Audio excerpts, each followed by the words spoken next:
जय हिंद दोस्तों, वंदे मातरम।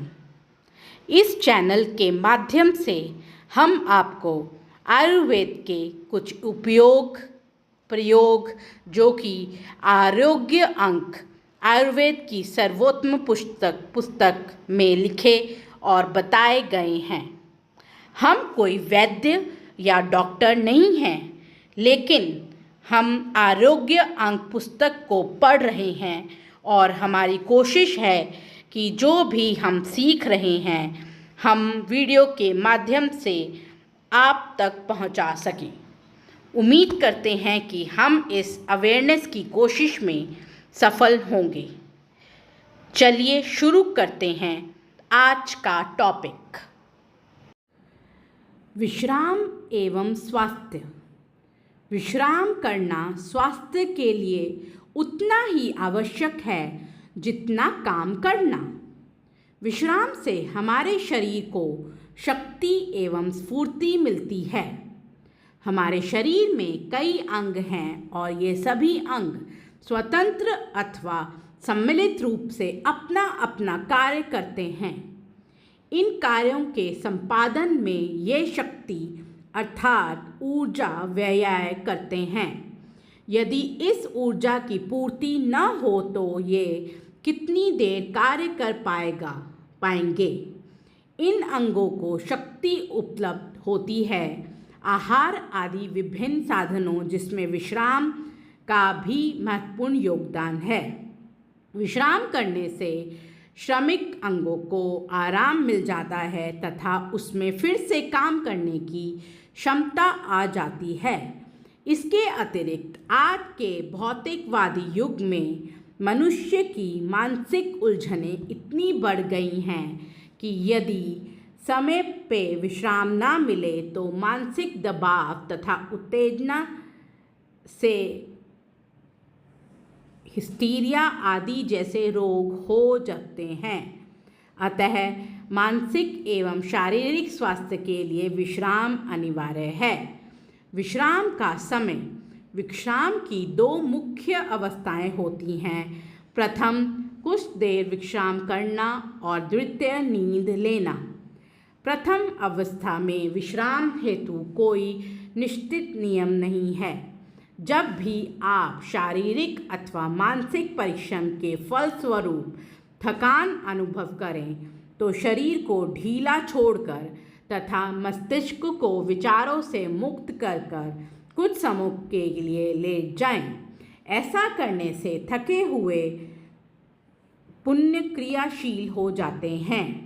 इसी प्रकार दोपहर के भोजन के पश्चात कुछ देर विश्राम करना आवश्यक है, किंतु ऐसा केवल ग्रीष्मकाल में करना चाहिए। शीतल काल में विश्राम करना अहितकार है। द्वितीय अवस्था अर्थात निद्रा के विषय में निम्न बातों का ध्यान रखना आवश्यक है। जो लोग दिन भर अधिक शारीरिक परिश्रम करते हैं उन्हें कम से कम 8 एवं अधिक से अधिक 10 घंटे की नींद लेनी चाहिए। जो लोग कम शारीरिक श्रम करते हैं उन्हें अधिकतम 8 घंटे सोना चाहिए। इसी प्रकार बातों का ध्यान रखना आवश्यक है।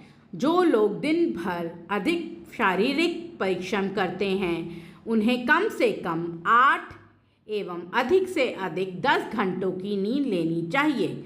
जो लोग कम शारीरिक श्रम करते हैं उन्हें अधिकतम 8 घंटे सोना चाहिए।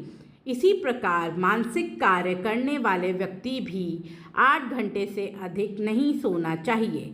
यहाँ यह बात तो निश्चित एवं अंतिम रूप से कही जा सकती है कि प्रत्येक व्यक्ति को चाहे वह शारीरिक श्रम करता हो अथवा मानसिक कम से कम 6 घंटे अवश्य नींद लेनी चाहिए।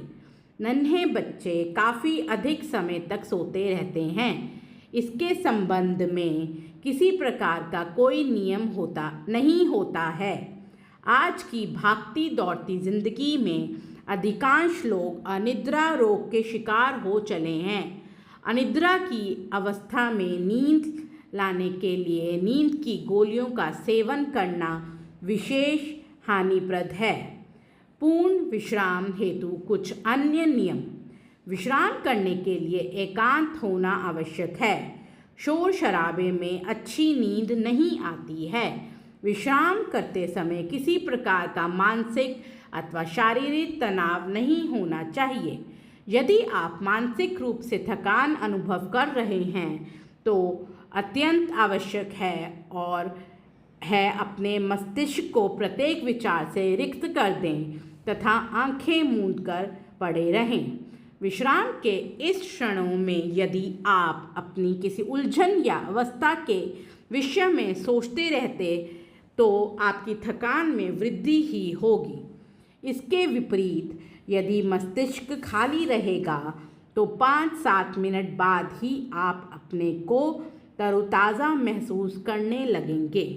गहरी एवं पूरी नींद लेने के लिए आवश्यक है कि मन में किसी प्रकार की कोई चिंता अथवा मानसिक परेशानी ना हो। सोते समय पोशाक ढीली ढाली होनी चाहिए क्योंकि तंग लिबास में विभिन्न शारीरिक अंगों पर दबाव पड़ता है जिससे इन अंगों के कार्य संपादक के प्राकृतिक क्रम में बाधा उत्पन्न हो जाती है और शरीर को आराम नहीं मिल पाता। रात्रि को अधिक देर तक जागना और प्रातः देर तक सोए रहना स्वास्थ्य के लिए हानिकारक है। रात को सोने तथा प्रातः उठने का समय निश्चित करें और सामान्य परिस्थितियों में इसमें कोई फेरबदल ना करें। नींद लेने के पश्चात प्रातःकाल नींद पूरी होने पर बिस्तर छोड़ने से पूर्व सभी को चाहिए कि वे बिस्तर पर अपने शरीर को पूरी तरह फैलाकर कुछ समय लेटे रहे।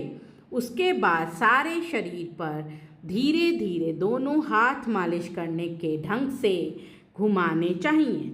इससे रक्त संचार बढ़ने में सहायता मिलती है। उठने से पहले कुछ देर व्यक्ति को बिस्तर पर पेट के बल चित्त लेटना चाहिए क्योंकि रात्रि के समय व्यक्ति दाईं या बाईं करवट सोता है। पेट के बल लेटने से पेट खुलकर साफ होता है, शरीर को भी आराम मिलता है, रीढ़ की हड्डी भी सीधी बनी रहती है। पेट के बल लेटने के बाद व्यक्ति को पुण्य बिस्तर पर सीधे लेटकर अपने दोनों पांव सिकोड़कर घुटने छाती तक ले जाने चाहिए और दोनों हाथ से घुटने पकड़कर धीरे धीरे नीचे को दबाना चाहिए। इससे भी पेट साफ रहता है। बिस्तर छोड़ने से पूर्व आवश्यक है कि हम अपने हाथ और पैर हवा में घुमाते हुए हल्का व्यायाम करें। पैरों को इस प्रकार चलाएं जैसे साइकिल चला रहे हो। इन उपयोगों से शरीर में अधिक स्फूर्ति तथा चेतना का संचार होगा एवं स्वस्थ रहने में विशेष सहायता मिलेगी। अगर आप अंत तक आ गए हैं तो आपको क्या लगता है इस वीडियो के बारे में कमेंट बॉक्स में ज़रूर बताएं और अच्छा लगे तो सबके साथ शेयर करें। जल्द ही नई वीडियो के साथ मिलेंगे। बहुत बहुत धन्यवाद। जय हिंद, जय भारत।